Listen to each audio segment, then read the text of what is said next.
제가 다른 사람들이 당연하게 하는 일들을 하나도 당연하게 못해서 그래요. 네. 그러니까 예를 들면 저는 그림도 이제 디자이너 하기 전에 독학으로 이제 배웠는데 우리 그림 공부하는 교본을 사보면 전부 다 사람을 그릴 때 동그라미를 그리는 것부터 시작을 하거든요. 근데 저는 동그라미가 안 그려지는 사람이었어요. 네. 아, 네. 그래서 네모부터 시작해야 되는 사람이었고 그래서 중간 단계를 설계하는 것이 저한테는 거의 생존의 필수적인 요소였기 때문에 여러분들께 제가 뭔가 강의를 하거나 강연을 한다 그러면 그쵸 인과관계는 확실하게 알려드릴 수 있을 것 같아요. 네, 그냥 된 게 하나도 없어요 저는. 당연하죠. 네, 네 그러면은 바로 시작해 볼까요? 그 상수님께서는 생산성 관리라고 생각하면은 탁 떠오르는 이미지가 어떤 이미지가 있으세요? 옛날에는 제가 모를 때는 그냥 뭐라도 아웃풋을 더 많이 내야 된다. 그쵸, 양이든 질이든 그쵸. 이제 그쪽으로 내야 된다라는 생각을 좀 많이 했는데 음, 지금 와서 드는 생각은 이제 초년생 때는 저희 지금 직장 한 11년 차거든요. 아, 네. 네, 초년생 때는 그랬고 지금은 이제 방향을 제대로 잡고 가는 게 더 음, 생산성을 높이는 일이겠다라고 생각을 좀 하고 있어요. 제가 방향 잡는 게 오늘, 오히려 더 음, 당장 뭔가 당장 급하다고 양과 질 다 중요하지만 네, 방향성 제대로 잡는 게 더 생산성의 포인트라고 해야 되나? 키? 어, 네, 라고 역시 생각합니다. 11년 차의 경력 전문성은 그냥 나오는 게 아니에요, 그쵸? 보통 사람들한테 제가 이제 직장인 분들한테 오늘도 제가 생산성 세션 진행하고 왔는데 생산성 관리하면은 딱 떠오르는 게 뭐냐는 질문을 드리면 크게 두 가지 관점으로 나눠져요. 하나는 일을 엄청 하드하게 하는 거죠. 음, 음, 음, 그래서 막 야근하고 있는 거, 내가 갈려나가는 거, 음, 그런 거를 많이 상상하시고, 자, 두 번째는 뭐냐면 시간 관리라고 생각하세요. 그쵸. 막 내가 아침에 회사에 출근하면 퇴근할 때까지 내가 이제 그 시간을 어떻게 효과적으로 쓰냐, 효율적으로 쓰냐, 타임라인을 어떻게 관리하냐, 이런 걸로 많이 사람들이 생각하시는데 사실 두 개 다 반쪽짜리 관점이거든요. 왜냐하면 야근을 많이 한다는 건 결과적으로 우리가 무엇을 생산한다는 측면에서 많이 뭘 생산한다는 것인데 우리가 생산한 걸 아무도 원하지 않으면 이건 생산성 관리는 아닌 것 같아요. 그쵸? 네, 왜냐면 우리가 만들어낸 뭔가 물건이나 아니면 내가 쓴 시간으로 누군가가 그쵸 도움을 받는 게 아니라면 우리는 그냥 열심히 나만 노력한다고 해서 생산성을 그쵸 극대화했다라는 얘기는 그쵸 하면 안 되는 얘기 같거든요. 반대로 시간 관리도 마찬가지인 것 같아요. 예를 들면 내가 할 수 있는 것만 계획을 한다면요. 그러니까 나는 사실 달리기를 할 때 다른 선수들과 비교해서는 당연히 속도가 느리겠지만 일반인들과 비교했을 때도 내가 만약에 속도가 느리다면 조금씩 우리가 랩 타임을 재가지고 그쵸 속도를 그쵸 줄이는 그런 연습을 하는 것이 그쵸 내가 생산성이 좋아지는 방법이잖아요. 네, 하지만 대부분의 직장인 분들은 생산성 관리라고 하면은 이제 시간 관리라는 개념을 도입해서 내가 평소에 해왔던 업무들을 그냥 투두리스트로 순서대로 관리해서 그걸 그냥 시간 안에 해결하는 것이라고 생각을 하세요. 그럼 이것도 사실은 좀 생산성 관리라고 하기에는 무리가 있어 보여요. 그쵸? 이건 그냥 시간 관리, 시간 계획이니까요. 그러면 말씀하신 것처럼 생산성 관리라는 건 그쵸 필수적으로 우리가 생각해야 되는 게 있는 것 같아요. 뭐냐면 바로 목표와 방향성이거든요. 근데 우리가 회사를 다닐 때 목표와 방향성은 주로 무엇에 어떤 것에 종속되냐면 그 회사가 지금 현재 시장에서 수행하고 있는 비즈니스 모델에 종속되겠죠. 그쵸? 이 비즈니스 모델이 무엇인지를 조금 더 풀어서 설명해 보자면 결과적으로 이 질문 두 가지 질문에 대해서 대답을 할 수 있으면 돼요. 첫 번째 질문은 당신이 몸담고 있는 회사의 고객은 누구인가요? 그쵸. 여기서의 고객은 이럴 수 있어요. 뭐 예를 들어 상수님이 제 고객이에요. 라고 설명할 수도 있죠. 하지만 조금 더 포괄적으로 이런 대답을 할 수도 있을 것 같아요. 지금 생산성 관리에 관심을 가지고 있는 직장을 다니고 계시는 뭐 1년 차에서 5년 차 사이에 그쵸? 남자, 여자분들을 저는 고객이라고 생각할 수도 있겠죠. 그거보다 조금 더 포괄적으로 접근하자면 생산성 관리를 회사 다닐 때 배워서 나아가 내가 직장 생활을 벗어나 자립해야 할 때 그 시기를 온전히 잘 준비하시길 원하시는 이 세상의 모든 직장인들 혹은 취업을 준비하고 계시는 대학생분들까지도 더 포괄적으로 제 고객이라고 정의할 수 있겠죠. 하지만 내가 고객의 범위를 어디로 좁히냐에 따라서 전하려는 메시지는 굉장히 많이 바뀔 거예요. 그렇기 때문에 이 첫 번째 질문에 대해서 대답이 명확하게 준비되어 있는 게 생산성 관리에서 굉장히 중요한 요소 중에 하나예요. 그렇다면 두 번째 질문은 뭘까요? 두 번째 질문은 명확해요. 그 사람들이 나한테 왜 돈을 지불하는지. 그쵸? 이것에 대한 대답이 있어야 된다는 거죠. 예를 들어 영진님이 생산성 관리를 잘 가르쳐서요. 이걸로는 저한테 돈을 지불하는 사람이 없을 거예요. 왜냐하면 저 말고 다른 사람들도 가르칠 수 있잖아요. 그쵸? 제가 여기 계신 분들한테 생산성 관리 수업을 운영하면서 저 스스로 먹고 살고 또 직원도 채용하고 나아가 지역사회에 이바지하는 이런 여러 가지 활동들을 할 수 있는 건 제가 이 분야에서 탁월하기 때문이에요. 그쵸? 생산성 관리의 목표는 뭐냐면 탁월해지는 거예요. 그리고 그 활동을 단위 시간보다 더 많이 잘하는 거. 그쵸? 이걸 조금 다른 관점으로 한번 얘기해 볼게요. 여기 계신 분들은 전부 다 저의 전제책을 읽고 참여하셨으니까 제가 회사 생활을 어떤 방식으로 했는지 알고 계시죠? 제가 모두의 사수를 세 번째 창업인데 모두의 사수를 창업했을 때 제가 정말 교만한 생각을 갖지 않으려고 해도 제가 어떤 특정 분야에는 전문성이 있다라고 생각을 지울 수가 없더라고요. 나는 퍼포먼스 마케팅도 잘하고 디자인도 할 수 있고 뭐도 할 수 있고 뭐도 할 수도 있고 하니까 나 혼자 이것들을 전부 다 할 수 있겠지라는 생각을 많이 했어요. 그래서 이제 아침에 눈 뜨면 저는 원래 아침에 일어나는 시간이 새벽 5시 반 정도인데 모두의 사수 홈페이지를 탁 열어놓고 거기에 유입을 만드는 모든 마케팅 활동들을 이제 완전 처음에 시행착오에 대해서 설명드리는 거예요. 제가 직장 다니면서 전문성이라고 인정받았던 모든 능력을 다 한번 테스트 해본 거예요. 예를 들면 페이스북 광고 배너도 만들어서 돌려보고 그것도 전부 다 직접 그린 일러스트로 광고도 돌려보고 뭐 바이럴도 해보고 바이럴 마케팅도 해보고 홈페이지 UX UI도 바꿔보고 상세 페이지도 계속 A/B 테스트 해보고 인스타그램 채널도 운영해보고 진짜 많은 시도를 했어요. 근데 이 각각의 시도에 매출이 조금씩 있는 거예요. 상황 자체는. 그러면 새벽 5시 반부터 잠들기 10시 반까지 저는 하루 종일 일을 해서 매출을 예를 들면 10가지를 해서 한 달에 100만 원을 버는 거죠. 이를테면. 굉장히 힘든 삶이었거든요. 초반에 사업을 할 때는. 근데 생산성 관리가 잘 된다는 건 뭐냐면 이런 거예요. 내가 탁월한 영역을 찾는 거. 그리고 그것을 지속하는 거잖아요. 그리고 더 많이 할 수 있는 방법을 찾는 거예요. 저한테는 모두의 사수의 매출이 발생하는 가장 강력한 채널이 인스타그램 채널이었어요. 그러니까 사람들은 제 홈페이지에 와보면 상세 페이지가 굉장히 길거든요. 지금은 이제서야 상세 페이지를 읽고 구매로 결제로 전환되시는 분이 지금은 있는데 초반에는 상세 페이지 체류 시간이 10초도 안 됐어요. 대부분 사람들은 인스타그램 컨텐츠에서 먼저 저를 알고 이 사람이 생산성 관리 한다 그러면 한번 들어볼만 할 것 같은데 이렇게 전환됐어요. 그냥 상세 페이지 체류 시간은 여전히 10초 미만인데 그냥 인스타그램 컨텐츠로 장기적으로 저를 알고 계셨던 분들이 그냥 결제로 전환되는 패턴을 보인 거죠. 그럼 제가 잘 할 수 있는 여러 가지 능력들이, 그러니까 10가지 능력이 있다고 하더라도 10가지를 계속 유지하고 있는 건 되게 바보 같은 행동이에요. 그쵸? 하나만 잘하면 된다는 결론이 나왔으니까. 그래서 저는 모두의 사수 매출을 늘리기 위해서 그냥 인스타그램에 양질의 컨텐츠를 지속적으로 발행하기로 한 거예요. 그리고 그렇게 유입된 고객들을 제가 교육해주고 훈련시켜줘야 되잖아요.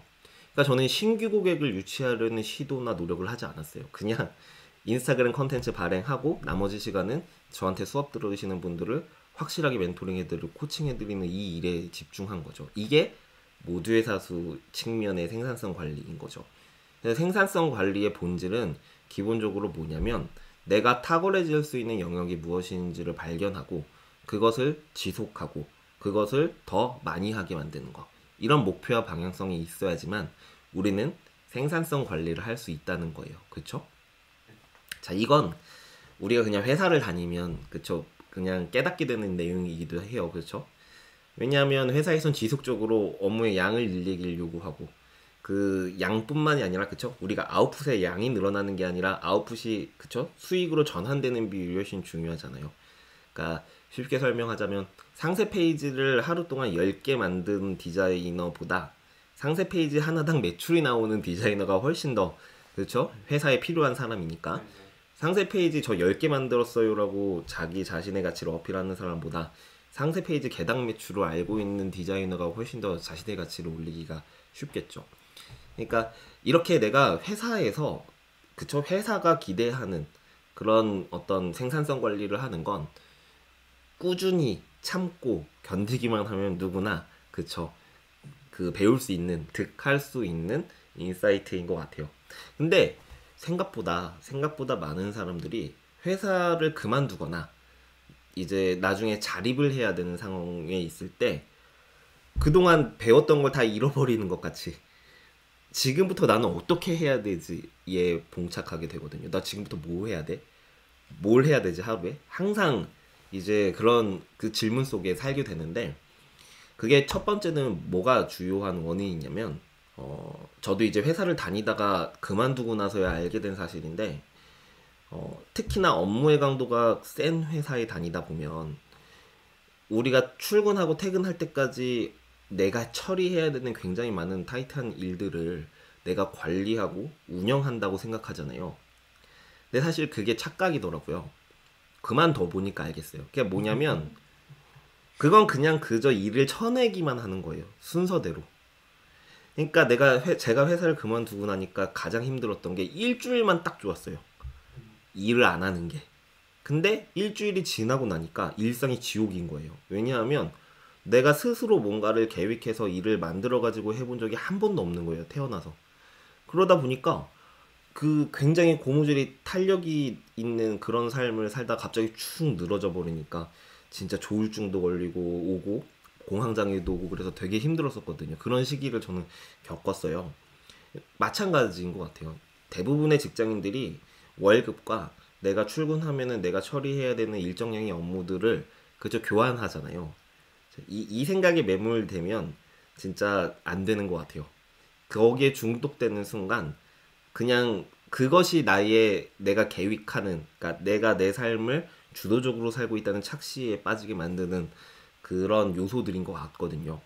그래서 일단 첫 번째로 직장 생활을 하시는 분들이 생산성 관리를 제대로 잘 하시려면 나중에 자립해서도 이것을 내 걸로 만들 수 있으려면 가장 중요한 게 스스로 관리하시는 거예요. 업무의 양을. 제가 전자책에서도 말씀드렸지만 업무의 양을 스스로 늘려가려는 노력이 굉장히 중요해요. 내가 같은 업무를 하더라도 속도가 더 줄일 수 있는 방법은 없을까? 내가 왜 이거는 속도가 더 다른 사람들에 비해서 느린 것 같지? 왜 나는 업무를 하기 전에 시작 전에 멍 때리는 시간이 많지? 나는 왜 바로 집중하지 못하지? 그러니까 이런 것들에 대해서 늘 평소에 꾸준히 의구심을 가지면서 내가 이 업무를 정말 장악하려고 노력을 많이 하셔야 되거든요.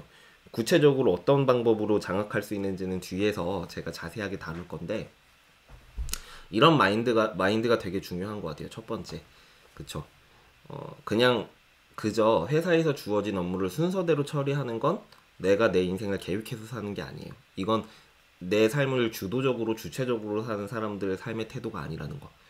내가 정말 주체적으로 나의 삶을 계획해서 내 걸로 만들려면 회사에서 하라는 일보다 그쵸? 더 나 스스로를 고양시킬 수 있는 스스로에 대한 훈련, 트레이닝이 있어야 된다는 점, 이 점을 꼭 말씀드리고 싶고요. 두 번째는 뭐냐면 무엇을 할지를 모르는 거예요. 그쵸? 구체적으로 나는 회사에서 개발자야. 근데 퇴사하고 나니까 이걸로 어떻게 뭘 먹고 살아야 될지를 모르는 거예요. 개발자는 개발 그 의뢰를 해주는 고객이 있어야지만 먹고 살 수 있는 것 같죠. 디자이너도 디자인 요청을 해주는 사람이 있어야지만 그쵸 먹고 살 수 있을 것 같고. 근데 이건 사실 문제의 본질은 아닌 것 같아요. 굉장히 많이 벗어난 관점인데 예를 들어 우리는 흔히 직업군을 나눌 때 가장 흔하게 만만하게 부르는 직업들 뭐 세 가지만 꼽는다면 기획자, 마케터, 디자이너 이런 직업들을 꼽잖아요. 근데 우리가 관점을 어떻게 하냐에 따라서 기획자의 기획은 모든 일에 그쵸 반드시 필요한 패시브 스킬이 될 수도 있고 디자이너의 디자인 능력도 모든 직업에 필요한 패시브 스킬일 수도 있고요. 그쵸? 마케터가 하는 마케팅도 역시 모든 직업에 필요한 패시브 스킬일 수 있거든요. 이를테면 우리가 회사에 첫 출근을 해서 퇴근할 때까지 어떤 일을 할지 계획하는 것도 기획의 일종이죠. 그쵸? 예를 들어 우리가 자료 조사를 하고 수집한 자료를 아카이빙 하는 것도 기획이 필요해요. 어떤 폴더에 어떤 폴더명으로 파일들을 정리할지 다 머릿속으로 체계적으로 구조화해야 되잖아요. 이런 과정들이 기획이라면 사실 내가 회사에서 기획자로 일한 근속기간이 길다고 해서 꼭 퇴사하고 기획회사를 차릴 필요는 없는 거예요. 그쵸?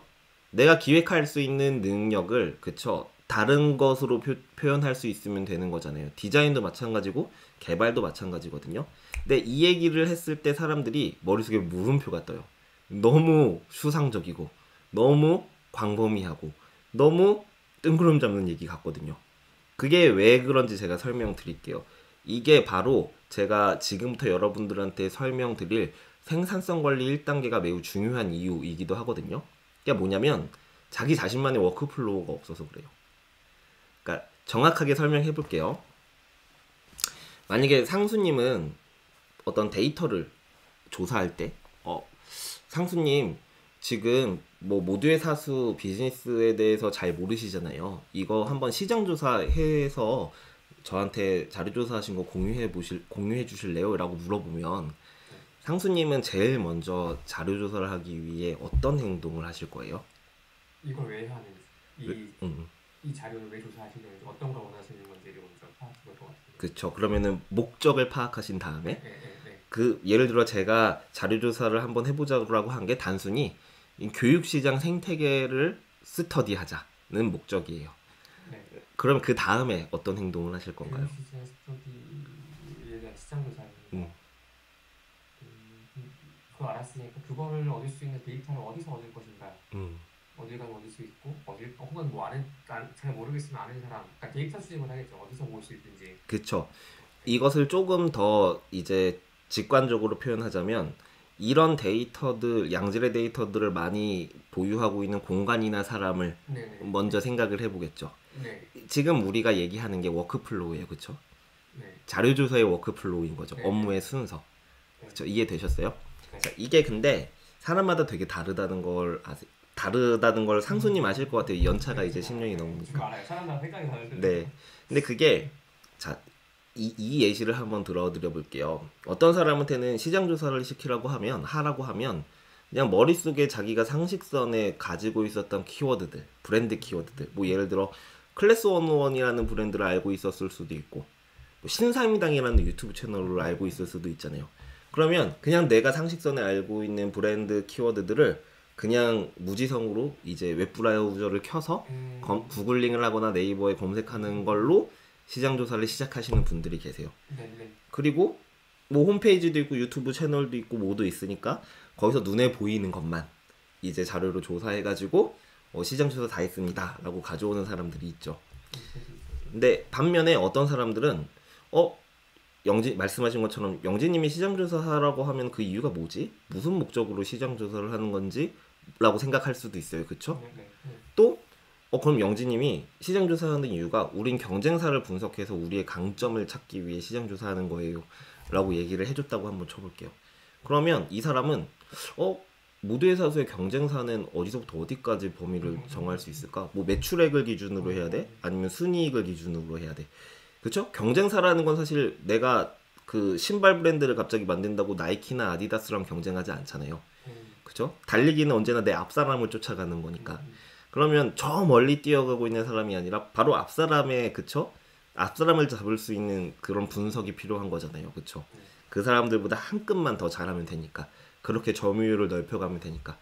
그러면 그런 식으로 경쟁사의 기준점을 잡고, 그러면 경쟁사의 브랜드 명들이 쭉 나오겠죠. 그리고 그 브랜드명을 쳤을 때 내가 그 채워놔야 되는 데이터가 무엇인지도 함께 기획이 되겠죠. 왜냐면 내가 예를 들어 매출액을 기준으로 나눴으면 옆에는 매출액이 얼마인지, 그쵸? 넣는 란이 또 생기겠고, 순이익 비중이, 영업 비중이나 이런 부가적인 요소들이 또 그 채워져야지만 데이터의 신뢰도가 올라간다 그러면 그 사람의 시장조사는 옆에 그 데이터를 증빙할 수 있는 속성들이 점점 늘어날 거예요. 그쵸?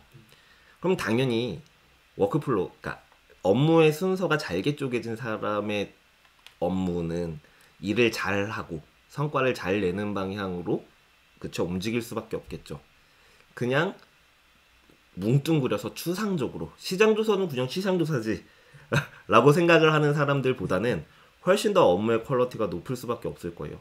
근데 이건 단순히 제가 시장조사라는 한 업무를 설명드렸지만 생각보다 많은 사람들이 이 부분을 어려워하시는 이유가 뭐냐면, 마케팅 전략을 수립해 봅시다 라고 얘기하면 정말 대다수의 많은 사람들이 마케팅 전략 수립 시작,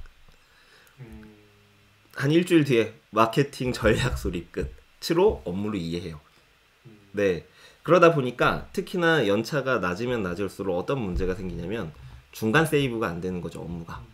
그렇죠. 하다가 뭔가 다른 부서의 업무 지시에 대응하면서, 그쵸, 실시간으로, 그쵸, 움직여줘야 되는데, 협동 플레이를 해줘야 되는데, 중간에 노이즈가 껴버리면 했던 거를 세이브하지 못하고 다시 처음으로 돌아가야 되는 일들이 생기는 거예요. 왜냐하면 워크플로우가 없으니까. 워크플로우가 있는 사람들은 내가 1번 단계 하다가 중간에 들어오는 업무 요청 대응하고 2번부터 업무를 시작할 수 있고, 11번 단계까지 했다가 12번 단계부터 할 수 있기 때문에 중간에 업무가 홀딩됐다고 한들 갑자기 처음부터 되돌아가서 작업하는 일들이 없는 거죠. 그쵸.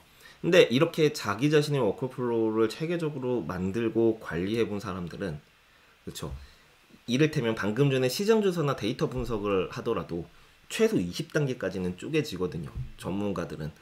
그러면 내가 쪼갤 수 있는 그 20단계의 업무 순서가 굉장히 다양하게 베리에이션 될 수 있다는 걸 금방 알게 돼요. 네, 예를 들어 내가 지금 스마트 스토어 부업 강의를 듣고 창업을 하고 싶다라고 해도요. 그럼 스마트 스토어를 창업하기 전에 경쟁사 조사와 시장 분석을 해야 되잖아요.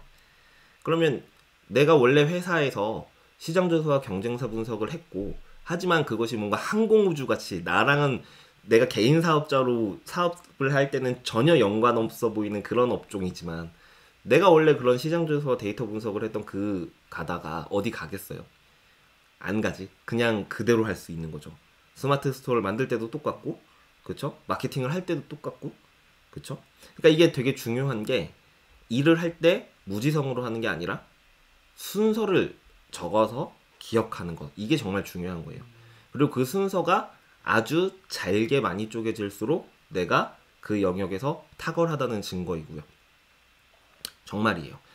자, 그러면 우리가 이제 지금 길게 설명했지만 한번 요약을 해보자면, 생산성 관리는 야근을 하더라도 일을 많이 하는 걸 뜻하는 것도 아니고, 그냥 단순히 내가 할 수 있는 것만 하는 걸 뜻하는 것도 아니에요. 그쵸? 내가 특정 영역에서 탁월해질 수 있는 게 무엇인지 알고 그것을 지속하고 그것의 양을 계속 늘려나가는 거예요.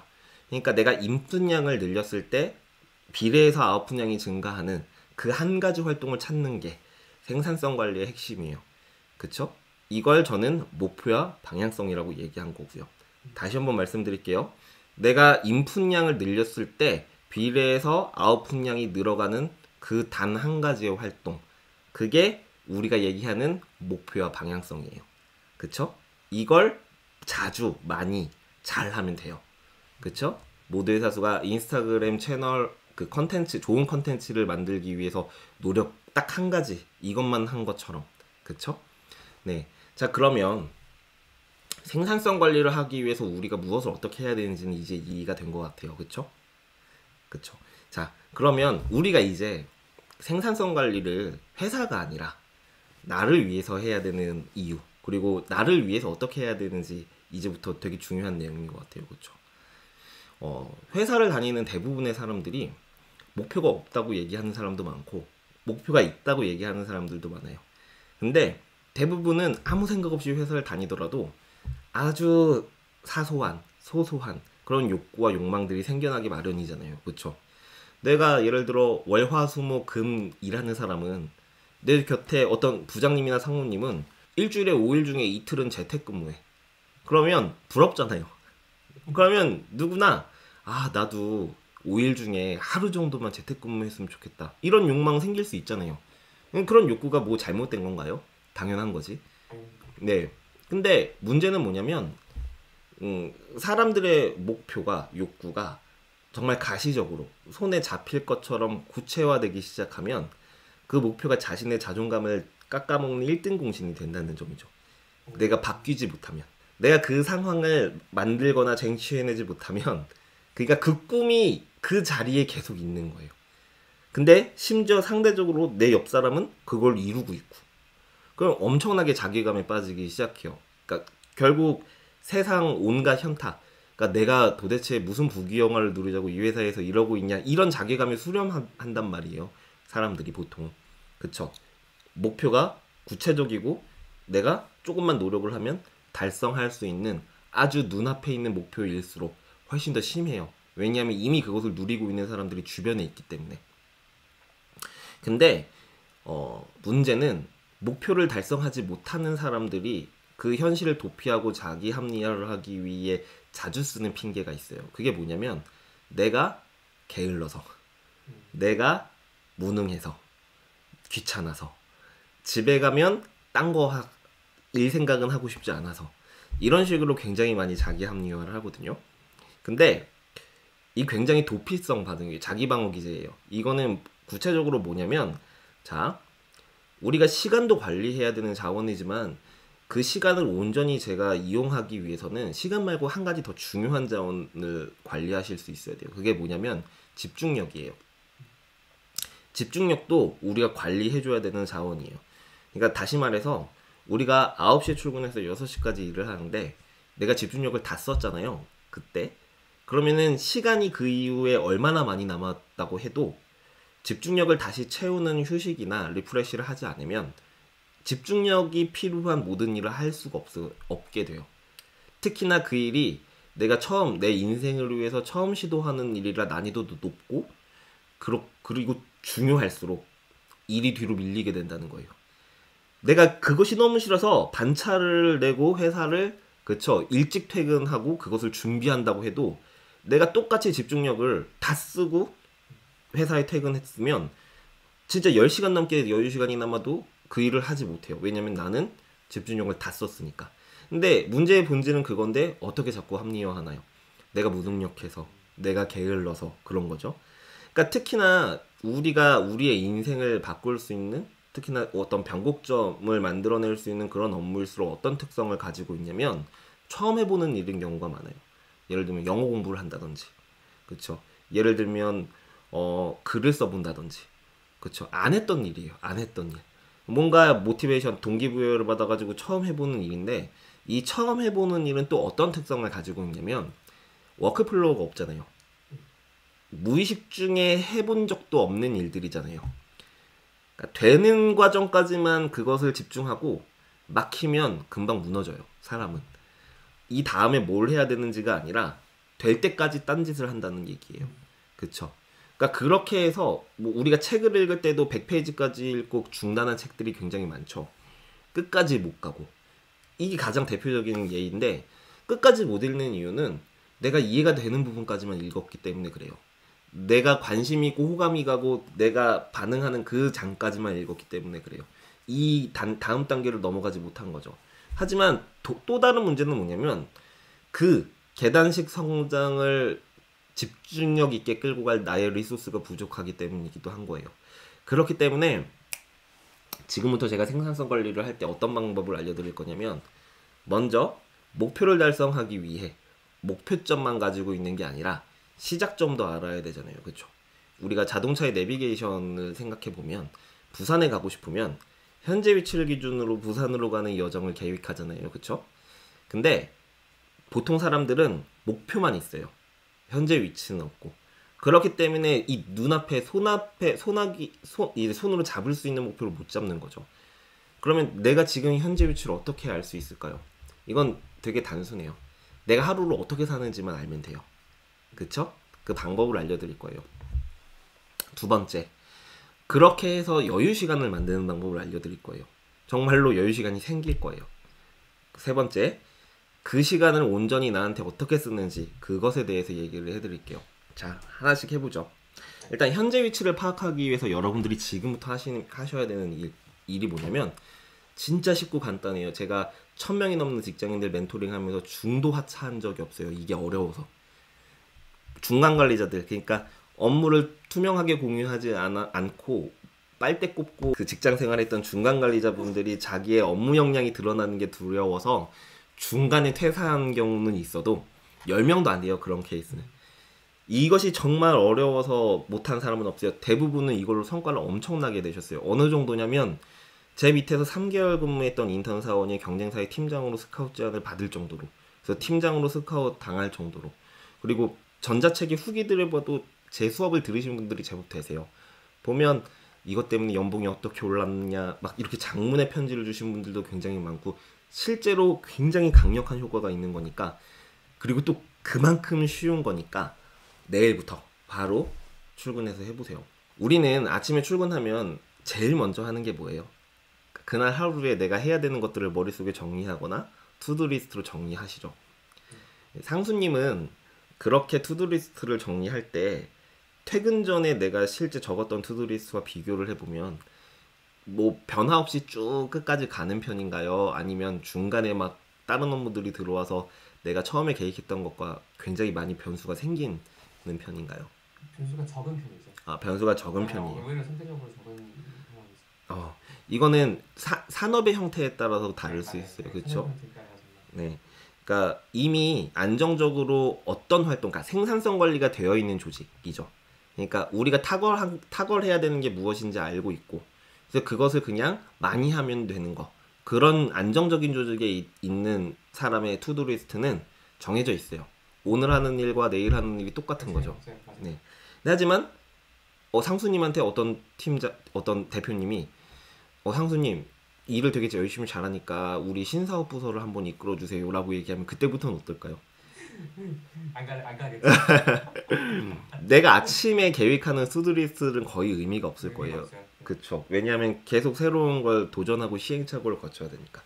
근데 이 양쪽 모두 산업을 타지만, 그쵸, 양쪽 모두 아직 채워지지 않은 공백이 있어요. 그게 뭐냐면 내가 하루 동안에 필요한 시간이 얼마인지 알 방법이 없다는 거죠. 맞아요. 그쵸. 그렇기 때문에 중요한 건 투두리스트 계획보다 취합이에요. 취합해서 회고하는 습관이 훨씬 더 중요해요. 제가 지금부터 취합해서 회고하는 습관을 어떻게 만들 수 있는지 설명해 드릴게요. 아침에 특히나 출근해서 투두리스트를 작성하면 그 투두리스트가 어느 순간 머릿속에는 순서로 각인되거든요. 그 순서가 뭔가 방해를 받는다거나 회방을 받기 시작하면 스트레스를 받아요, 사람은. 뭔가 타부서에서 협업 요청을 주면 솔직히 그 타부서는 최대한 나를 배려하고 또 최대한 긴급하게 요청을 해준 것임에도 불구하고 우리는 이렇게 반응해요. 아, 이 자식들은 왜 하필이면 지금 이러는 거야? 그러잖아요. 근데 사실 억울해요. 조직사회에서는 협동 플레이가 굉장히 중요한데 내가 짠 업무 계획표대로 이 사람들이 지켜주지 않았다고, 그쵸? 스트레스를 받는 것 또한 아이러니 하잖아요. 그렇기 때문에 중요한 건 이미 내가 루틴하게 해야 되는 일들이 정해져 있다고 하더라도요, 가장 처음에 할 일이 무엇인지만 생각하는 게 굉장히 중요해요.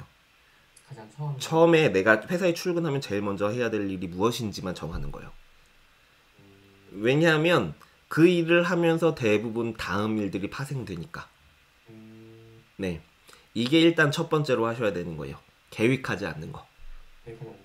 네. 느낌인지 알겠다. 네, 계획하지 않는 게 제일 처음에 중요하고요. 두 번째는 지금부터 정말 쉬워요. 여러분들 카카오톡 다 쓰시죠? 뭐 카카오톡 말고 다른 업무 메신저를 사용하신다고 해도 상관없어요. 나와의 대화하기 기능이 있잖아요. 그쵸? 거기에 그냥 기록을 이제 남기시면 돼요. 편하게. 예를 들어 내가 커피를 마신다. 하루에 일과를 커피를 마시면서 시작한다. 그런 분들은 그냥 커피 마시기 시작 쓰시면 돼요. 다 마셨다. 끝. 이렇게 쓰시면 되고요. 그쵸? 쉽죠? 이렇게 쭉쭉쭉쭉 그날의 업무를 기록하시면 돼요. 뭐 마케팅 기획 시작, 마케팅 기획 끝 이런 식으로요. 그러면 퇴근하기 전에 10분 정도만 투자해서 그 카카오톡에 보면 대화 내용 내보내기 기능 있잖아요. 그쵸? 그거 기능을 활용하시면 이제 iOS 맥 운영 체제에서는 엑셀 시트로 나가요. 스프레드 시트로 되게 간편하게. 근데 이제 PC 그 데스크탑 그 뭐죠? 마이크로소프트 운영 체제 같은 경우에는 메모장으로 나가는데 그 메모장으로 나간 거를 구글 닥스나 엑셀 파일에다가 그냥 정리만 하시면 돼요. 왜냐면은 그 걸린 시간 그거 빼는 거 수식만 걸어두면 되니까. 그러면 우리가 회고를 할 때 뭘 회고하면 되냐면 내가 이 업무에 걸릴 거라고 생각했던 예상 시간과 실제 걸린 시간을 비교하시면서 회고하시면 돼요. 예를 들면 나는 커피 마실 때 한 10분 마신 것 같아. 근데 실제로 시간을 뺀 걸 보니까 30분 마셨어. 그러면 20분 정도 내가 모르는 시간의 낭비가 있었던 거죠. 예를 들어 마케팅 전략 기획을 했어. 근데 나는 한 3시간 넘게 걸릴 줄 알았는데 실제 시간을 보니까 1시간 반 만에 했어.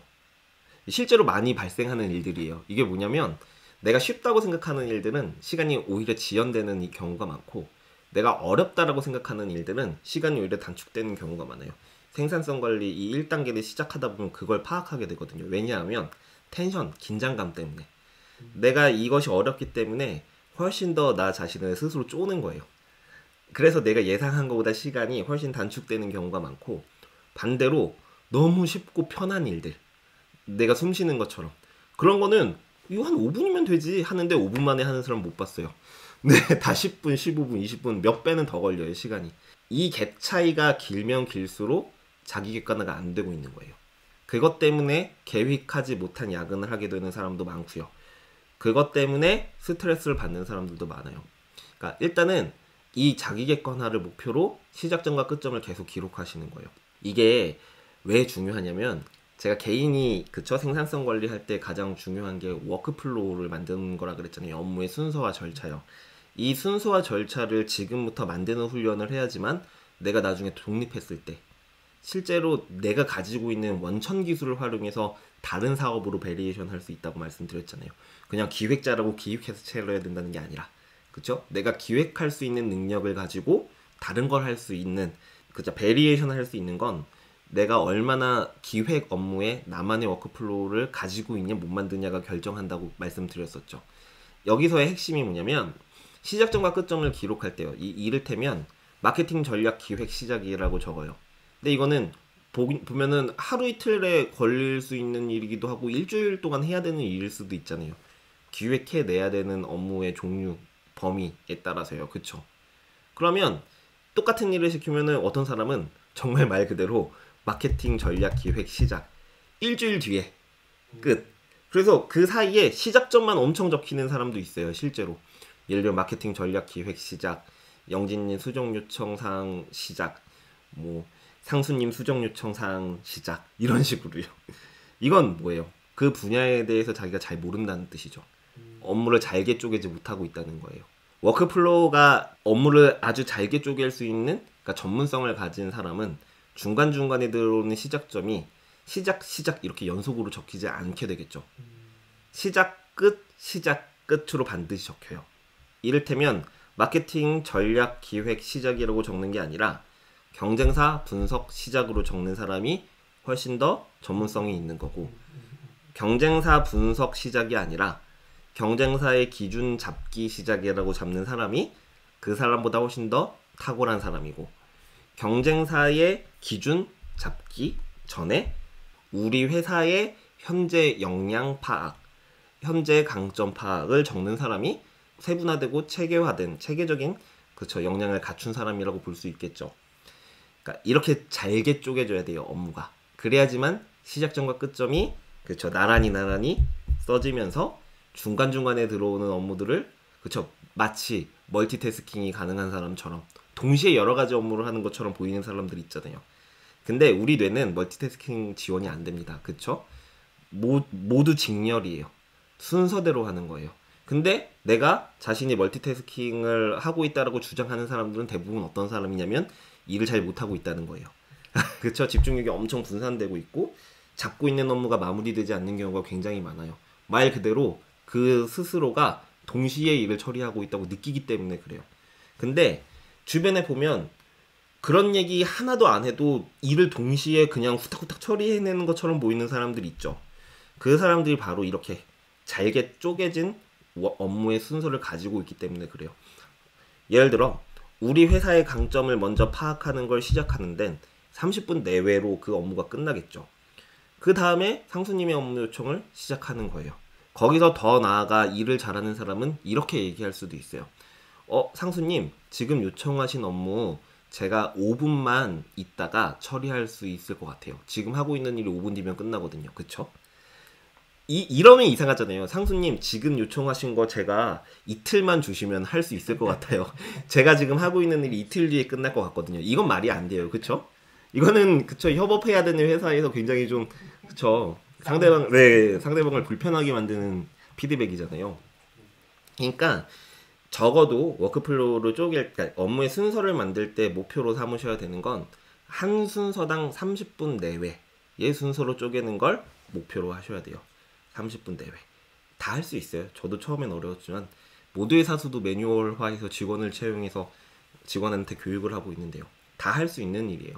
그러니까 내가 지금 하고 있는 업무 밖에 나가서 나랑 전혀 연관이 없다라고 생각하지 마시고 지금 내가 하고 있는 그런 일들부터 쪼개는 걸 시작해 보시면 그게 진짜 재산입니다.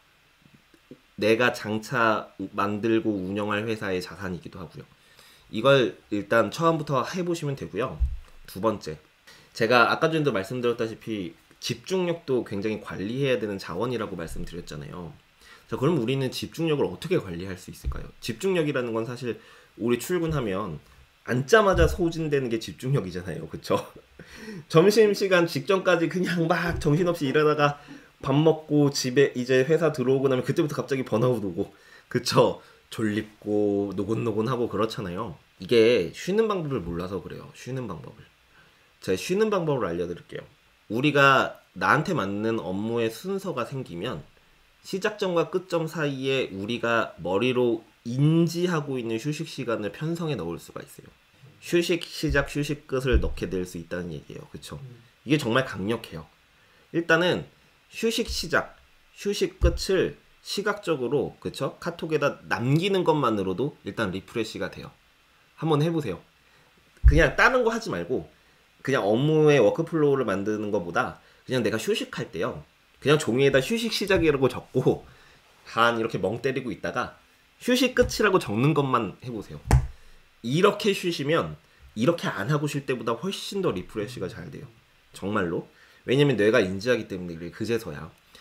어떤 사람들은 자기가 엉덩이 붙이고 앉으면은 진짜 화장실 갈 시간도 없이 일만 했다라는 걸 자랑 삼아 얘기하시는 분들 계신데 그런 분들이 꼭 야근하거든요. 왜냐하면 그분들이 일하는 건 사실 집중력을 끝까지 유지하는 형태로 일을 한 게 아니라 업무를 지연시키는 거예요, 그냥. 그러니까 이를테면 이런 거예요. 우리가 업무에 굉장히 몰두하고 집중하면 심장박동 소리가 느껴지는 경험 아세요? 엄청나게, 그쵸, 집중했기 때문에. 그쵸. 진짜 내가 그 사이에 했던 모든 것들이 생생하게 다 떠오르고 기억나는 그런 순간이 사실 집중하고 몰입했던 거죠. 멍 때리는 건 어떤 거냐면은 그것과 반대예요. 엄청 집중한 것 같은데 결과물로 나와 있는 건 없고 시간은 흘러가 있는 거. 이게 멍 때린 거죠, 뇌가. 이게 제일 아쉬운 상황이잖아요. 나는 심지어 그걸 휴식이라고 인지하지 못했기 때문에 피로감은 똑같아요. 멍 때리기 전과 후가 같다는 얘기예요, 피로감이. 그렇기 때문에 자, 업무의 시작점과 끝점을 계속 기록하시면서 사이사이에 뇌가 인지할 수 있는 휴식 시간을 넣어주시는 것이 매우 중요한데 휴식을 하는 방법 또한 되게 중요해요. 예를 들어서 내가 컴퓨터 앞에 앉아가지고 일을 하시는 분들은 이제 내가 휴식을 할 때 그냥 자리에 앉아가지고 눈을 감고 쉴 수도 있고 아니면 브라우저 창을 무신사로 바꿀 수도 있고 그렇게 쉬시는 분들 많은데 그렇게 하시면 안 돼요. 반드시 5초라도 공간의 변화를 먼저 만들어야 돼요. 예를 들면 화장실을 갔다 오셔도 되고요. 10초 동안. 아니면 자리에서 일어났다가 시야를 사무실 전체로 한번 뿌려준 다음에 다시 내 자리로 와서 이제 쉬는 걸 시작하셔도 되고요. 어찌됐건 간에 공간상의 변화는 주셔야 돼요. 그래야지 확실하게 리프레쉬가 돼요. 훨씬 더 빠르게. 이렇게 쉬는 것도 훈련이신 거 아세요? 연습하셔야 돼요. 생각보다 어려우실 거예요. 이거 휴식하려고 하면. 휴식해야 되는 타이밍을 자꾸 놓치시기도 하실 거고. 근데 이거 연습해서 확실하게 체화시키기만 하면 여러분들 생산성이 금방 올라가요. 정말 눈에 띄게. 심지어 월요병도 없어지고요. 진짜 그래요. 자, 제가 모두회사수 처음 창업하고 나서 이 생산성 관리 세션을 처음에 운영했을 때 이제 모두회사수 홈페이지에 보면 완전 가장 처음에 이제 사람들이 작성해 주신 리뷰들이 있는데 그 리뷰의 한 90%가 생산성 관리를 통해서 뭘 배웠다고 얘기하고 있냐면 정서적 안정이에요. 정서적 안정. 정말로.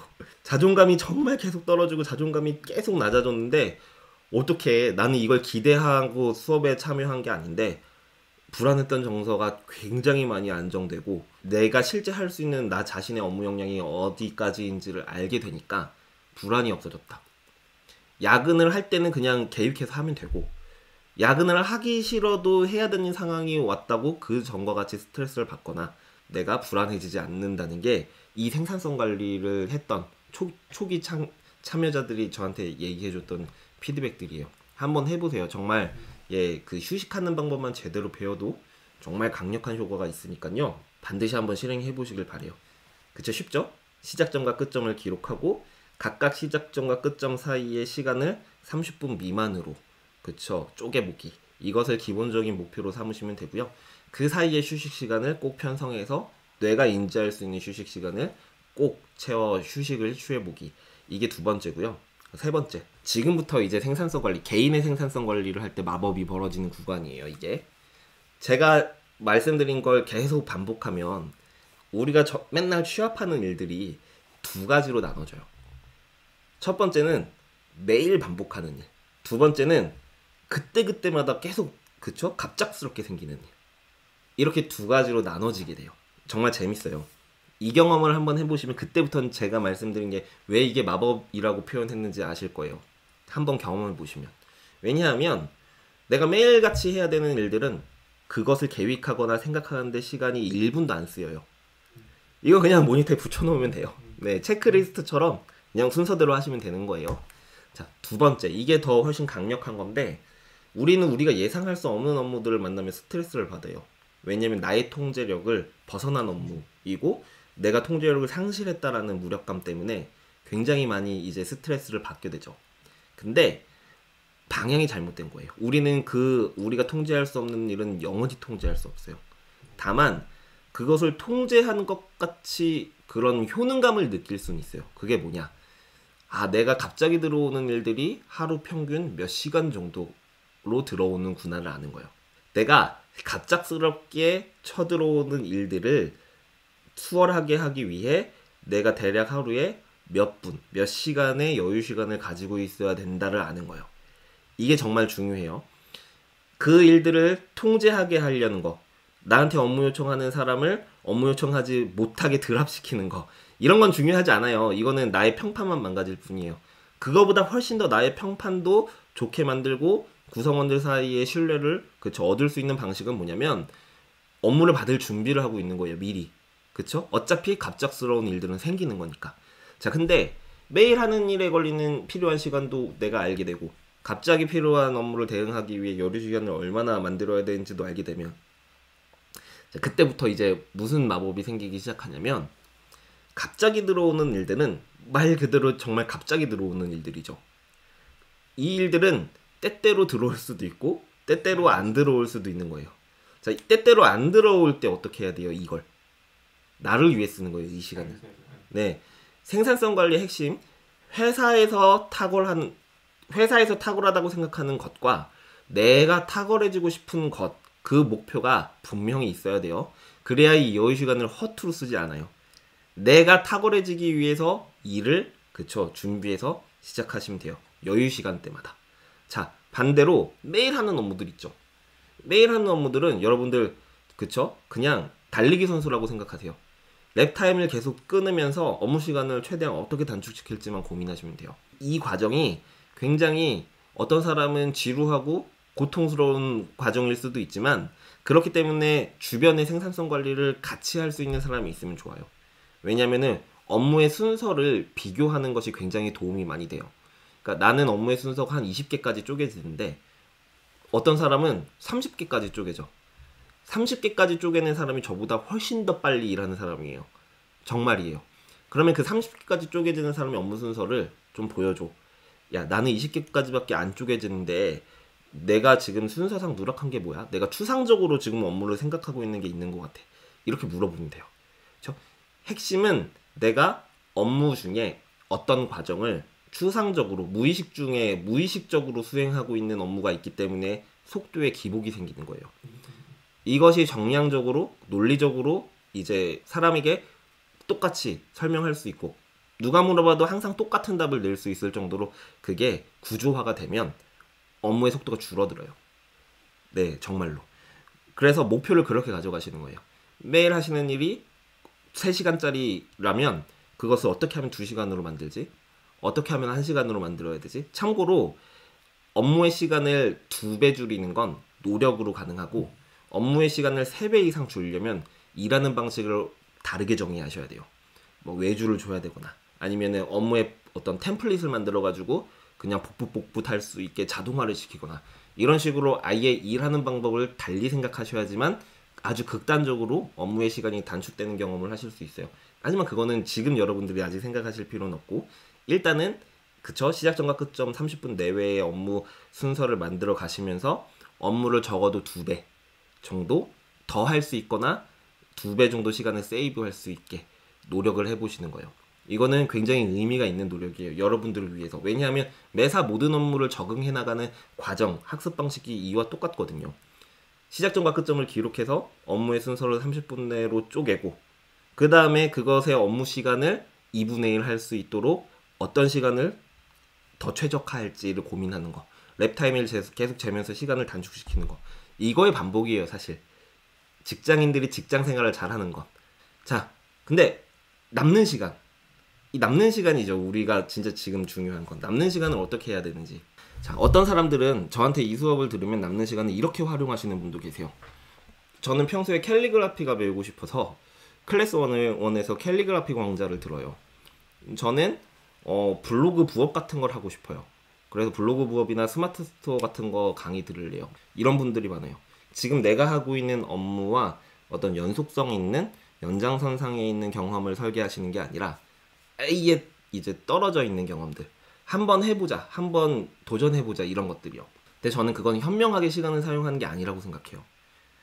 여러분들 어차피 직장 생활을 하시고 여러분들이 회사에 소속되기를 결정하셨다면 실제로 기저에는 어떤 마음가짐, 어떤 그 동의가 있는 거냐면 회사와의 동의가 있는 거냐면 내가 내 이름 석자 걸고 경제활동을 하기 아직 미진한 부분이 있기 때문에 회사에서 안정적으로 그쵸 나의 경제력을 일단 확보하고 훗날을 도모하자. 이걸 여러분들이 합의하시고 회사에 들어가는 거예요. 그쵸? 근데 여러분들이 결과적으로 어찌됐건 자신의 가치를 올리는 것이 회사 생활을 하는 것의 목표이고 여러분들이 회사 생활이 아니라 사업을 하려고 하는 것 역시 자신의 가치를 올리기 위해서라면 자신의 가치를 올리기 위해서 지금 해야 되는 게 무엇인지를 생각하고 그걸 더 많이 하는 것이 훨씬 더 여러분들한테는 현명한 관점일 거예요. 그쵸? 뭘까요? 직장 생활을 하시면서 여러분들이 내 월급을 올리는 건 맞아요. 여러분들이 생각하고 있는 바로 그거. 제가 전자책에서도 썼던 그거요. 그냥 업무를 다른 사람들보다 몇 배, 몇십 배 더 하시면 돼요. 참고로 저는 36인분을 혼자 했어요. 첫 번째 직장에서. 그쵸? 전자책에서도 말씀드렸잖아요. 디자인 하나를 만들기 위해 3명이 필요해요. 기획자, 디자이너, 이제 고객을 설득하는 PM. 이 3명의 직업군이 필요한데 저는 기획도 제가 하고 디자인도 제가 하고 PM 역할도 제가 했어요. 하루 평균에 보통 업무를 처리하는 사람이 하루에 이 3명이 하루에 1개를 처리한다면 저는 제일 많이 한 게 하루에 12개였어요. 그러니까 36인분이 맞잖아요. 그쵸? 이러면 여러분들 인사 담당자가 조용히 불러요. 정말로. 네. 연봉 협상 시즌도 아닌데. 네. 불러서 연봉 올려줬어요. 아무한테도 얘기하지 말라고 하면서. 제가 첫 번째 회사에서 두 번째 회사 이직했을 때 제 전자책 보시면은 제가 연봉 1,800만 원에서 2,700만 원을 올린 게 1년 반 만에였고 1년 반 그렇게 빡세게 일하고 두 번째 회사 이직할 때 제 연봉이 4,500만 원이라 그랬어요. 그쵸? 이것도 연봉 인상이 50% 이상 된 거죠. 제가 그 두 번째 회사에서 3년 반 동안 일하면서 받았던 월급이 첫 번째 회사의 연봉에 맞먹어요. 첫 번째 회사 연봉이 1,800만 원이었는데 제가 두 번째 회사 퇴직 직전에 받았던 월급이 1,200만 원 정도였어요. 월급이 1억도 훨씬 넘었던 거죠. 실수령액으로. 물론 인센티브를 포함한 급여였지만 자신의 가치를 올리기 위해서 제가 지금 말씀드린 것처럼 직장인들이 노력을 한다. 주변에 그런 사람 있어요? 없어요. 정말 없어요. 없기 때문에 경쟁자가 없는 거예요. 정말로. 제 말을 믿고 한번 해보세요. 한번 하시면 이제 회사에서 나의 지위가 상승한다는 걸 직급이 없이 느낄 수 있어요. 직급이 만들어주는 게 아니에요. 사람들이 모두 나를 쳐다보고 있고 나의 행동 모든 것들을 주시하고 있다는 게 느껴져요. 왜냐하면 이 사람이 없으면 회사가 돌아가지 않거든요. 그러면은 제가 퇴사한다고 할 때 정말 제가 말씀드리죠. 그 전자책에서도 나온 얘기인데 이 회사가 나를 알아봐주지 못하거나 이 회사가 나한테 연봉을 그만큼 주지 못해 능력이 안 돼서 시장에서 아쉽지만 여기까지 성장의 캐파가 그쵸 정해진 회사면 제가 아무리 하드캐리 한다고 해도 연봉을 못 올려줄 수도 있잖아요. 회사 사정상. 자 그러면 그런 회사는 이직하시면 된다는 거예요. 이직을 준비해서. 그러면 시장에서 자신이 받을 수 있는 가치와 대우가 아예 다르다는 걸 바로 체감하실 거예요. 그 이유는 제가 업무를 그냥 무조건 많이 하라는 게 아니라 처음에는 그 분야에서 탁월해져야 된다 그랬고 두 번째는 인접 영역으로 확장해야 된다 그랬죠.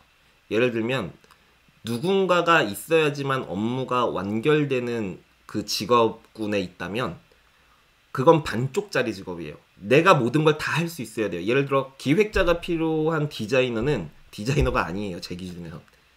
기획과 디자인을 같이 해야지만 디자이너예요. 내가 디자이너가 구현해줘야지만 기획이 살아난다. 그럼 기획자가 아니에요. 디자인도 같이 공부하셔야 돼요. 내 가치가 올라가는 건 여러 가지 기술, 그러니까 툴들을 많이 배운다고 내 몸값이 올라가지 않아요. 내 인접 영역의 직업을 얼마나 많이 거쳐가냐. 우리 게임도 보면 전직하잖아요. 전직. 그거랑 똑같아요. 그레이드는 전직을 해야 올라가요. 전직한 횟수 곱하기 n배로 올라간다고 보시면 돼요. 그래야 내 자신의 몸값이 올라가요. 어떻게 해요? 내가 기획이랑 디자이너를 동시에 할 수 있는데 어떤 회사의 채용 공고를 보니까 기획부서 팀장도 뽑고 디자인부서 팀장도 뽑아요. 나 이거 둘 다 할 수 있는데 어디에 지원하지? 이게 회사 생활을 잘 하신 거예요. 그래서 어디에나 지원을 하시고 면접을 볼 때요.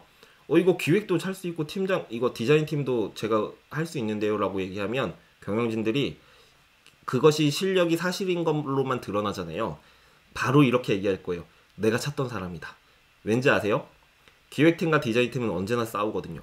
뭐만 잘못되면은 디자인이 구려서라 그러고 뭐만 잘못하면 기획 탓이라고 하고 서로 엄청 앙숙이에요. 왜냐하면 서로에 대한 업무에 대한 이해도가 낮기 때문이죠. 매우. 근데 그 부사장 어떤 경영진들은 변호사도 아니고 이 둘을 조화롭게 화해시키는 게 그 사람들의 일이야. 또 싸움 났어? 내가 가서 해결해 줄게. 또 싸워? 해결해 줄게. 근데 이게 얼마나 힘들겠어요. 감정노동자인데 완전. 그러니까 누군가 이것을 통합해서 해결해 줄 수 있는 사람이 있다 구세주죠. 완전. 그러면 없던 자리가 생겨요. 이건 실제 제 사례를 말씀드리는 거예요. 기획팀의 팀장, 디자인팀의 팀장이 아니라 기획 디자인팀을 통합한 본부의 본부장이 됐어요. 그러면서 자신의 가치가 상승하는 거예요. 그걸 다 할 수 있으니까. 쉽죠? 자, 그렇게 업무의 양을 그쵸? 남는 시간에 그쵸? 노력을 해서 만드시면 분명히 그쵸? 여러분들의 가치가 엄청 시장에서 많이 상승하게 되실 거예요. 두 번째, 정말 그런 일이 있어서는 안 되겠지만 회사가 양심이 없는 회사일 수도 있잖아요. 악덕고용주의일 수도 있죠. 자, 그런 회사일수록 제가 멋있게 복수하는 방법을 알려드릴게요. 업무를 다 장악해버리세요. 그리고 가장 바쁠 때 퇴사한다고 하시면 돼요. 그러면 그때부터 협상력이 엄청나게 세져요. 말도 안 되게. 네, 내가 지금부터 너를 잡으려면 무엇을 해주면 좀 되겠니? 로 협상이 시작돼요. 정말로요. 제 얘기를 한번 들어보세요. 근데 이거는 정말 악덕 고용주, 악덕 사장님한테만 사용하시고요. 도의적으로 정말 나를 데리고 있고 싶고 나한테 월급을 많이 주려고 생각하시는 분이지만 시장의 어떤 그 외부 변동성 때문에 그것을 하지 못하시는 분들한테는 이런 방법 쓰지 마세요. 여러분들 제 전자책 보시면 아시겠지만 그 무엇보다 중요한 건 자신의 평판인 거, 그쵸?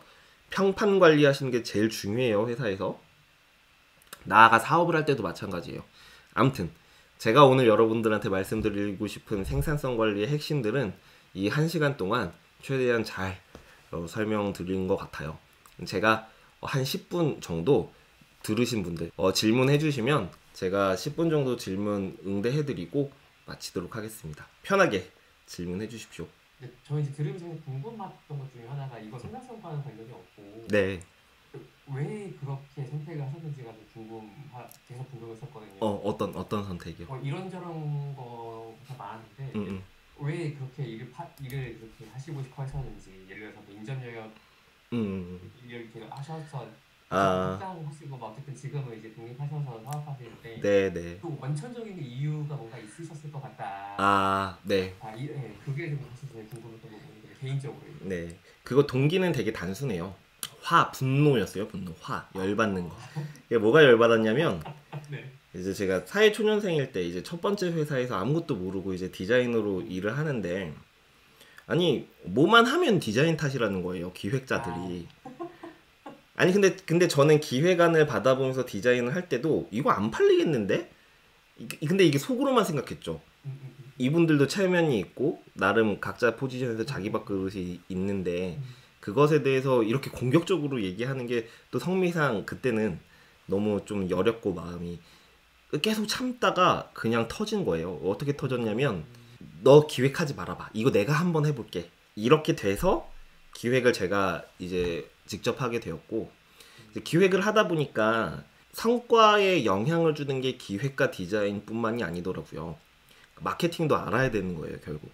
그러니까 내가 만든 상세 페이지에 그쵸, 내가 오프라인에 매장을 냈는데 사람이 한 명도 매장에 들어오지 않으면 아무리 전시를 잘 해놔도 구매가 일어나지 않는 거랑 똑같잖아요.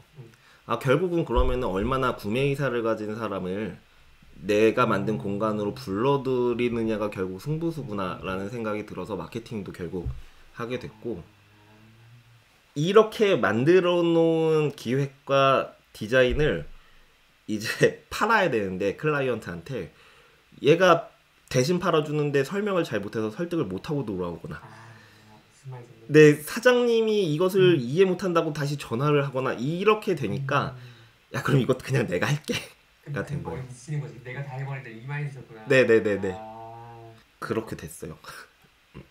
뭔지 알겠네요. 네. 그게 너무 궁금했거든요. 어떻게 했다가 왜 그렇게까지 하시게 되셨는지가. 네, 그때 당시는 제가 일을 엄청 열심히 한다는 생각은 없었어요. 그냥 좀 가슴속에 우라가 있었던 것 같아요. 그럼 이것도 내가 할게, 그냥 내가 할게. 네, 이것의 연속이었던 것 같아요. 네, 또 다른 분들 질문 있으세요?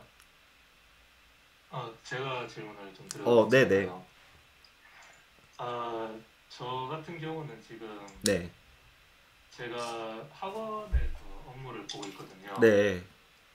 근데 학원에서 업무를 보고 있는데 국비 학원인데 제가 국비 학원 업무를 보려고 온 것도 아니었었고 저는 저 같은 경우도 그냥 학원에서 디자인을 배우고 그냥 디자이너로 이제 취업을 한 건데 그냥 오니까 국비 학원 사업을 이제 맡아가지고 행정 직원으로서 업무를 맡아서 하게 되었거든요. 네. 근데 이 경우에는 이제 제가 모르는 분야에서 공부를 계속 해나가야 되는 입장. 이 경우 이런 경우는 그냥 지금 그냥 회사 업무 시간에 계속 공부를 그냥 해나가는 게 맞는 건지 아무도 알려주는 사람이 없거든요. 저도 그랬어요. 그러면 제가 형주님한테 어떤 공부를 해야 되는지 그 방향성에 대한 조언을 좀 드리면 의미가 있을 것 같아요. 괜찮을까요? 네. 그러니까 제가 생각했을 때 공부에는 크게 두 종류가 있어요. 하나는 기회가 왔을 때 기회를 잡기 위한 공부. 이건 그냥 평소에 꾸준히 하시는 거예요. 어떤 목표와 목적이 없어도요. 그냥 늘 책을 읽거나 늘 그냥 유튜브를 보시거나 늘 넷플릭스나 왓챠 이런 영화 컨텐츠들을 보고 분석 연구를 하시거나 늘 주기적으로 여행을 가시거나 뭐든지 간에 상관이 없으니까 늘 꾸준하게 인풋량 머릿속에 넣는 인풋이 있어야 돼요. 그래야 내가 기회가 왔을 때 그걸 잡을 수가 있어요. 그러니까 준비가 되어 있어야 된다는 얘기예요. 그러니까 대부분의 사람들이 기회가 와도 그걸 못 잡는 이유는 뭐냐면 예를 들어서 볼게요. 마케팅 회사인데 우리가 마케팅을 되게 잘해요. 그래서 이제 우리가 우리 제품 브랜드를 만들어 가지고 마케팅을 하고 싶어요. 그래서 이 프로젝트를 한번 도전해 볼 사람 손들어봐 했어요. 근데 이거는 무조건 손들어 가지고 실행만 하면 잘 됐을 때 이거는 무조건 내가 그쪽 본부장이다. 이거는 완전 그냥 패스트 트랙으로 내가 승진할 수 있는 기회잖아요. 근데 대부분의 사람들은 준비가 안 돼서 지원을 못 해요. 네, 지금 하고 있는 일도 너무 바쁘고 더 뭘 못 하는 거죠. 엄두가 안 나서. 근데 그걸 우리가 어느 순간 어떤 시점에 어떤 능력치를 키워야 되는지를 모르잖아요. 그렇기 때문에 사람들이 많이 추천하는 게 독서인 거예요.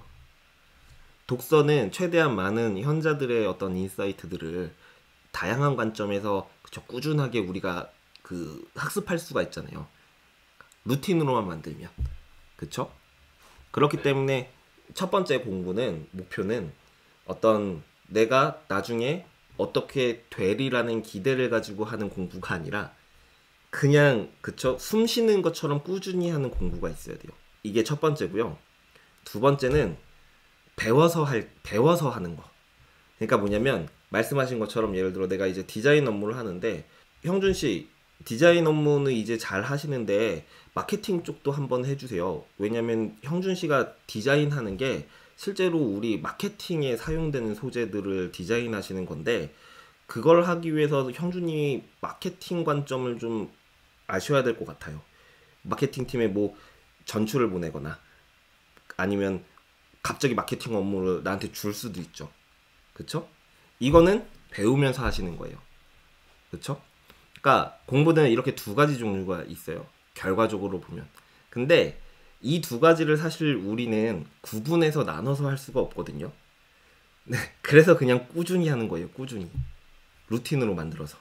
그렇게 하면 형주님한테 분명 기회가 올 거예요. 근데 그 기회를 잡았을 때 내가 평소에 꾸준히 해왔던 지식과 그쵸? 그것이 나의 자신감이 돼서 그 업무를 도전했을 때 이거 배워서 하면 되지 이런 생각이 원동력이 되는 거죠. 그리고 실제로 배워서 하시면 되고. 그러니까 예를 들어 제가 한 가지 그 전자책에서도 다룬 내용인데 제가 경력이 7년차가 넘어가고 나서부터는 저를 찾아오는 회사의 대표님이 저한테 어떤 업무 요청을 했냐면 이런 식이었어요. 코로나 때문에 매출이 3분의 1 토막이 났다. 외부 채널의 의존도를 줄이고 자사모를 강화시키고 싶은데 저희 좀 살려주세요. 이거 제가 해본 일일까요? 아니에요. 처음 한 일이에요. 배워서 한 거죠. 배우면서. 하지만 평소에 꾸준히 했던 공부들, 마케팅 경험이 있었기 때문에 이거 내가 할 수 있겠구나 라고 생각을 하고 도전을 할 수 있었던 거죠. 또 어떤 회사는 우리가 전라도 광주에 1호점 프랜차이즈를 낼 건데 1호점을 전라도 광주에 내고 2호점은 부산에 내고 3호점은 영국 런던에 내신대요. 국내외 통합 프랜차이즈 가이드라인과 매장의 동선 설계를 해달라는 거예요. 이 제가 해봤을까요? 아니에요. 그냥 배워서 한 거예요. 네, 그냥 배우면서 하는 거예요. 일 악물고. 왜냐면 자, 형주님 사수가 필요한 시기는 정확하게 회사에 입사해서 1년 정도밖에 안 돼요. 나머지는 다 자기가 하는 거예요. 저는 심지어 그 1년조차도 사수가 없었거든요. 네, 그러니까 사수가 없는 건 그러니까 때때로 어떨 때는 사수가 있고 그 사수가 좋은 사수를 만난 사람들이 부러울 수 있죠. 정말 그 사람이 좋은 사람이라면. 근데 그보다 사수가 없어서 좋은 점들이 훨씬 더 많아요. 왜냐하면 좋은 사수는 그만큼 드물기 때문에 그래요. 네, 그러니까 형제님이 지금 뭔가 일을 하면서 막연하고 막막함 같은 게 있으시다면 자, 제가 지금 생산성 관리 하는 방법 알려드렸잖아요. 시작점과 끝점 기록하시는 거. 여유 시간이 분명 생기실 거예요. 그리고 시작점과 끝점을 기록하는 것만으로도 업무 시간이 단축돼요. 초반엔. 정말 한번 해보세요. 그렇게 해서 여유 시간이 많이 확보되고 나면 이 시간에 내가 무엇을 해야 될까를 고민해보세요. 어떤 공부를 계속할까를 공부하시면 돼요. 연구하시면 되는데 제가 꼭 독서를 추천해드리진 않아요. 자기한테 맞는 공부 방식을 찾으세요. 예를 들어 나는 영상 컨텐츠 뭐 유튜브나 넷플릭스나 왓챠 같은 굉장히 드라마 같은 컨텐츠들 있죠. 그런 걸로 그러니까 어떤 인풋이 된다. 예를 들면 진짜 김동진처럼 영화평론가 김동진처럼 그 장면마다 담긴 의미 같은 것을 해석해낼 수 있는 통찰력이 있을 수 있잖아요. 책을 읽을 때도 그런 통찰력이 필요하거든요. 반대로 그 어떤 영상 컨텐츠가 아니고 여행도 마찬가지예요. 여행도 내가 좋아하는 여행지가 있고 그 여행에 가는 이유가 명확하고 가서 하는 경험, 인풋되는 경험이 정확하게 무엇인지만 인식하고 있으면 그것을 반복하는 것이 공부가 돼요. 실제로. 그렇죠? 단적인 예로 저는 경주를 되게 좋아하는데 왜냐면 건물들이 낮아서 하늘이 되게 넓어 보이거든요. 경주역에서 내리고 나면 제가 아침에 도착했을 때 보는 경주랑 점심에 도착했을 때 보는 경주랑 저녁에 도착했을 때 보는 경주랑 해지기 직전에 도착했을 때 보는 경주랑 그쵸? 봄에 가는 경주, 여름에 가는 경주, 가을에 가는 경주, 겨울에 가는 경주가 다 다르거든요. 이것을 인지하고 여행을 계속 좋아하시면 하셔도 돼요. 그건 인풋이 되니까 확실히. 그러니까 자기한테 맞는 방식, 노력의 방법을 찾으셔야 돼요. 네. 근데 기왕이면 회사 안에서 할 수 있는 걸 찾으시는 게 좋겠죠. 답변이 되었을까요? 네, 참. 네. 왜요? 이게 참 모르는 분야를 공부해 나가면서 네. 일을 해야 된다는 게 네. 막막하다라는 건 막막한데 네. 이제 그냥 아까 말씀하셨듯이 이악 물고 하셨다라고 네. 하시니까 네. 저도 이제 밥벌이니까 이악 물고 하는 수밖에 없구나. 이제 그 생각이 좀 들어서. 그러면 독학을 하실 때 팁을 하나 드릴게요. 이것도 생산성 관리랑 똑같은데 내가 만약에 디자이너인데 갑자기 기획을 해야 돼요. 그럼 되게 어려우시죠. 뭐 기획 관련된 책을 읽어보시는 것에도 한계가 있을 거 아니에요. 분량도 막 300페이지가 넘고 그럴 텐데 그러면 검색 신공을 발휘하시면 돼요. 제가 알려드릴게요. 예를 들어서 구글에다가 기획 잘하는 법이라고 치면 세상에 엄청나게 많은 현자들이 기획을 어떤 순서로 하면 된다라고 막 그쵸 포스팅 해놨잖아요. 글로. 그쵸? 어떤 사람은 기획을 할 때 일단 데이터를 모아야 된다라고 얘기하는 사람이 있어요. 일반적이죠. 기획의 순서는.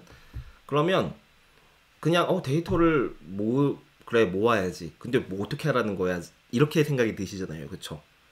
데이터를 모으는 건 나도 알아. 근데 데이터를 어떻게 모으는데? 이런 거잖아요. 지금 걸리는 게. 그러면 이렇게 검색하시는 거예요. 데이터를 모으는 방법. 이해되세요? 네, 다른 사람들의 워크플로우를 모방하는 방법은 뭐냐면 그걸 할 때 가장 처음 하는 게 뭐예요를 묻는 거예요. 제가 아까 전에 상수님한테 여쭤봤던 것처럼. 그쵸? 그걸 인터넷에서 똑같이 하시면 돼요. 그래 데이터 모으는 거 알겠어. 그럼 데이터 모을 때 제일 먼저 뭐 하는데 이걸 인터넷에 검색하시고요. 그러면 어떤 사람은 또 데이터를 모을 때 데이터가 왜 필요한지 그 목적과 방향성에 대해서 명확하게 해야 된다라고 얘기하는 사람이 있어요. 그럼 그걸 그럴까 할 때 제일 처음에 하는 게 뭔데? 그 키워드로 다시 검색을 해서 계속 이제 파보는 거죠. 그래서 더 이상 내가 질문할 수 없고 무조건 실행밖에 안 남는 그 단계까지 순서가 쪼개질 때가 있어요. 그럼 해보시면 돼요. 답변이 되었죠. 네. 그렇게 조금씩 성장하시면 됩니다. 형주님이 지금은 좀 두렵고 불안할 수 있어요. 왜냐하면 누구한테 물어볼 사람도 없고 특히나 내가 일을 잘하고 있는지 못하고 있는지 잘 알기가 어렵잖아요. 근데 이런 상황일수록 제 말을 꼭 명심해 주세요. 기록하고 회고하는 습관을 반드시 가지셔야 돼요. 앞으로 내가 무엇을 할지 계획하는 것보다 기록과 회고가 훨씬 더 중요해요. 내가 하루를 어떻게 살았는지를 회고해 보는 거예요. 네. 그래야 어제의 나와 오늘의 내가 비교가 되잖아요. 네. 내가 어제보다 더 열심히 했다. 어제보다 더 잘했다. 어제보다 못했으면 왜 못했지? 그러니까 왜냐면 사수가 없으니까. 지금 뭐가 부족한지 알려줄 사람이 없잖아요. 저도 그렇다니까요. 전 지금도 없어요. 지금 누가 저한테 이런 잔소리 해주나요? 다 어제의 나와 비교하면서 더 성장하기 위해 무엇을 해야 되는지 고민하기 때문에 기록과 회고가 훨씬 더 중요한 거예요. 꼭 하세요. 이거 특히나 시작점과 끝점 기록하는 거. 알겠습니다. 감사합니다. 네네네. 혹시 또 질문 있으신 분 계세요? 일단 제가 체리님께서 궁금해하시는 이 부분에 대해서는 제가 방금 전에 형주님한테 답변해드렸던 것이 일부 이제 답변이 될 것 같아요. 독학하는 방법에 대해서 말씀드렸던 거 기억하시죠? 기획하는 방법을 검색하고 거기 나와 있는 업무의 순서 중에 그 첫 번째 순서를 하기 위해 가장 먼저 해야 되는 게 무엇인지 꼬리물기 질문으로 계속 이제 찾아가는 거. 그렇게 해서 지금 현재 나의 부족한 실무 능력을 최대한 채워보시는 거. 그쵸? 사수가 없는 상황이라면 그렇게 일하시는 게 일단 좋고요. 제가 책 읽는 방법은 정말 자세하고 구체적으로 유튜브에 그 컨텐츠로 올려놨어요. 네, 유튜브 컨텐츠 1화가 책 읽는 방법입니다. 제목도 이렇게 안 읽으면 뭐 돈 못 벌어요 뭐 이런 거 했던 것 같아요. 네, 어그로 끌려고. 네, 근데 그거 컨텐츠 봐보세요. 다른 사람들이 책 읽는 방법에 대해서 소개한 거를 좀 봤어요. 왜냐하면은 다른 사람들이 책 읽는 방법 중에 괜찮은 방법이 있으면 제가 영상을 만들 게 아니라 그 사람 영상을 소개시켜 드리려고 했거든요. 왜냐하면 이런 질문을 진짜 많이 받아서요. 근데 없어요. 없어서 제가 만들었어요. 그러니까 그만큼 되게 자세하고 체계적으로 설명했거든요. 그대로 책 읽으시면 됩니다. 근데 제가 미리 말씀드리지만 여러분들 솔직히 머릿속에 내가 어떤 방식으로 책을 읽어야 효과적인지 몰라서 도움이 안 되고 있는 건 분명 아닐 거예요. 이건 의지의 문제예요, 사실. 그냥 내가 책을 읽기만 해도 사실 꾸준히 읽기만 해도요. 분명 효과적이었을 거예요. 그러니까 만약에 체리님이 독서를 통해서 내가 성장하고 싶은 목표가 명확하게 있으시다면 지금부터 시작하세요. 그냥 이거 줌 끝나고 나면 줌 끝나자마자 시작하셔도 돼요. 아니면 줌 끝나자마자 제가 유튜브에서 독서 해설 가장 제일 처음에 올린 컨텐츠 아마 썸네일 이미지가 이렇게 읽으면 돈 벌 수 있어요. 뭐 이런 썸네일인 것 같은데 그거 한 영상 길이가 10분 정도밖에 안 되는 걸로 알고 있는데 그거 한번 보시면 분명 도움이 되실 겁니다. 그렇게 읽으시면 돼요. 한 가지 팁을 드리자면 요 얘기만 하고 마칠게요. 한 가지 팁을 드리자면 책을 규칙적인 시간에 읽는 것보다 중요한 게 늘 똑같은 분량을 읽는 게 더 중요해요. 내가 아침에 모닝 루틴처럼 그냥 예를 들어 8시에는 일어나가지고 눈 뜨면 책을 읽는다. 이건 저는 개인적으로 안 중요했던 것 같아요. 그거보다 중요한 건 그냥 내가 하루에 1시간 책을 읽는다. 그러면 무슨 수를 써서라도 1시간은 책 읽는데 쓰는 거예요. 그냥 단순하게. 왜 시간이 더 중요하냐면 내가 1시간씩 책을 읽기 시작하면 분야별로 내가 읽을 수 있는 분량이 어느 정도인지 알게 돼요. 이것도 생산성 관리랑 똑같죠. 그러니까 예를 들면 사람들이 왜 어려운 책 완독을 못하냐면 이 책에 내가 어느 정도 시간을 투입해야 되는지 모르기 때문에 그래요. 근데 저 같은 경우엔 예를 들어 뭐 레이 달리오가 쓴 원칙 같은 책, 굉장히 어려운 그런 책을 읽는다고 하면 1시간 동안 집중해서 읽어도 50페이지가 뭐야? 한 38페이지 정도? 평균적으로? 그렇게 읽거든요. 그러면 두렵지 않아요. 저는 전체 페이지 수를 38페이지로 나누면 되잖아요. 그럼 며칠 동안 이걸 그냥 그 시간 동안에 읽기만 하면 그 책을 읽게 되는 거예요. 이해되셨죠? 그러니까 일단 두려움을 없애셔야 돼요. 제거하시고. 그러려면은 몇 시에 읽는 걸 패턴으로 만드는 것보다 중요한 건 늘 일정량의 시간을 독서에 투자하시는 거. 이게 훨씬 더 중요해요. 요것만 좀 참고해 주시면 좋을 것 같고 혹시 추가적으로 궁금하신 질문 같은 거 있으시면요. 카톡 남겨주세요. 카톡 남겨주시면 제가 만약에 이거는 카톡으로 설명하기에는 조금 전달이 부족하다라는 생각이 들면 이렇게 또 줌으로 한번 여러분들하고 소통해 보도록 하겠습니다. 네, 긴 시간 제 목소리에 귀 기울여 주셔서 너무 감사하고요. 저희 전자책 덕분에 이런 인연을 얻게 되었지만 앞으로 계속 이렇게 소통하는 자리 만들 테니까 네, 질문 많이 해주시고요. 또 다음에 줌으로 만났으면 좋겠어요. 감사합니다. 마칠게요.